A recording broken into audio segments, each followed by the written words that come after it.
Hi Bharathi, plane மேட்டர்லாம் எப்படி போயிட்டு இருக்கு? உங்க அப்பாவும் அம்மாவும் வீட்டுக்கு வந்திருந்தாங்க. கௌரி, சி, நீங்க கொடுக்குற பணத்தை வச்சுதான் இந்த சொசைட்டில என்னுடைய ஸ்டேட்டஸ் நிர்ணயிக்கப்படுது.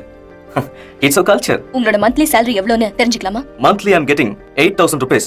மிஸ்டர் சுந்தர், ஒரு மாசம் முழுக்க உழைச்சு கஷ்டப்பட்டு நீங்க சம்பாதிக்கிற இந்த 8,000 ரூபாய நான் நினைச்சா ஒரு லாட்ஜ் வாசல்ல போய் நின்னு ஒரு நாளைக்கு 10,000 சம்பாதிக்க முடியும். What are you talking about? என்ன பெரிய கத்தி பேசாதீங்க. இது உங்க ஆபீஸ்.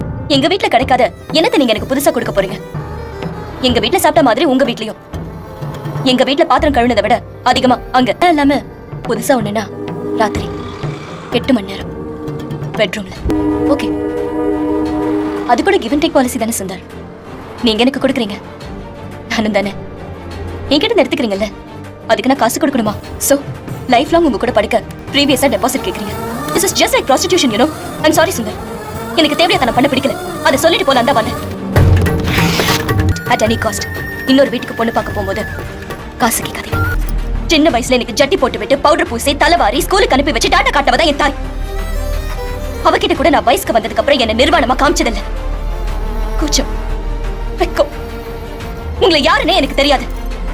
காலையில 8 மணிக்கு தாலி நுண கட்டினா ராத்திரி 10 மணிக்கு என்ன பெத்தவகிட்ட மறைச்சு வச்ச அந்த பெண்மைய மொத்தமா அள்ளி தர அதுக்கு நான் காசு கொடுக்கணுமா? ஸ்டூபிட், அதுதான் கல்யாணமா? அப்படின்னா அப்படிப்பட்ட ஒரு ரெகக்னிஷன் எனக்கு தேவையில்லை.